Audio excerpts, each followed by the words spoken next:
C'était la bonne nouvelle de la semaine dernière sur les marchés financiers. Le CAC 40 a enfin dépassé le seuil psychologique des 3800 points, ce qui ne lui était plus arrivé depuis mai dernier. Alors Christophe Soubiran, bonjour. Bonjour. À quoi faut-il s'attendre justement pour cette semaine au niveau du CAC? Est-ce qu'il va poursuivre sur sa lancée ou au contraire, est-ce qu'on va assister à des séances de yo-yo? Alors c'est difficile toujours à dire. En tout cas, ce qui est important, c'est que les 3800 points ont été enfin franchis. Le CAC 40 avait buté 5 fois depuis le mois de mai sur ce seuil psychologique. Et la semaine dernière, on l'a enfin franchi. Est-ce qu'on va s'en franchir de suite? C'est compliqué à dire, mais je pense que notre scénario de 4000 points à la fin de l'année est plutôt conforté par ce franchissement de seuil.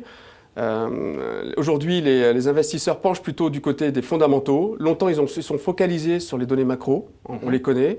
Une reprise chaotique aux États-Unis, une croissance qui s'annonce plutôt laborieuse en Europe et des pays émergents toujours très dynamiques. Ça faisait peur. Aujourd'hui, ces données sont bien intégrées dans les cours et les investisseurs maintenant font plutôt attention aux fondamentaux des sociétés. Et là, de ce côté-là, on a quand même plutôt des bonnes nouvelles à attendre. Alors justement, les fondamentaux des sociétés, il en est question cette semaine, avec pas moins de 10 sociétés qui publieront leur chiffre d'affaires, notamment jeudi.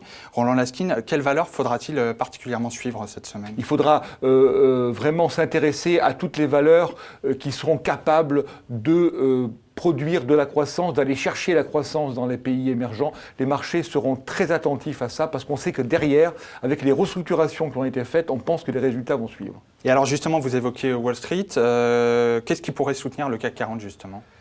Les publications de Wall Street sont jusqu'à présent plutôt bonnes. Ouais. Google a été formidable la semaine dernière. Cette semaine, il y aura Apple, qui risque aussi d'être astronomique. Il y aura aussi IBM, il y aura aussi d'autres banques. Je pense qu'il y aura moins de bonnes surprises qu'au moment des semestriels, mais ces trimestriels vont quand même confirmer que les sociétés se portent bien, qu'elles ont des bilans sains. La plupart des sociétés américaines dégagent des cash flows pléthoriques grâce au travail fait sur les coûts, comme l'a dit Roland. Et donc les trimestriels vont confirmer cette tendance. Il y a un point important également, c'est que ce qui va soutenir la tendance, c'est qu'on voit, on l'a bien vu à partir de la semaine dernière, on assiste à l'élargissement de la hausse. On n'est pas seulement concentré sur des valeurs bancaires, sur des valeurs ultracycliques. On voit que l'ensemble des secteurs de la cote participent à la hausse. On a vu la semaine dernière des titres comme Vinci, comme Veolia, GDF Suez, qui jusqu'à présent finalement étaient très passifs et là participent à la hausse. Donc on pense qu'on va avoir un effet d'entraînement finalement beaucoup plus sain et beaucoup plus homogène. Et puis là-dessus, il y a les opérations. Toutes les semaines, il y a des nouvelles opérations. Donc aujourd'hui, c'est Nexans qui lance une OPA sur Draca. Et donc ça, c'est aussi un gros facteur de soutien des cours. Et je pense que ces opérations vont continuer de se multiplier. D'accord. Alors, petit bémol éventuellement, vous évoquiez donc cette bonne santé des entreprises. L'affaiblissement du dollar, est-ce que ça ne va pas pénaliser un peu ces... Alors, il faut peut-être se méfier des valeurs typiquement dollars, de type EADS, qui vraiment sont vraiment pénalisées. Pour le reste, il n'y a pas d'inquiétude, on sent bien, on va le voir avec L'Oréal, par exemple, qui est exposé au dollar, LVMH.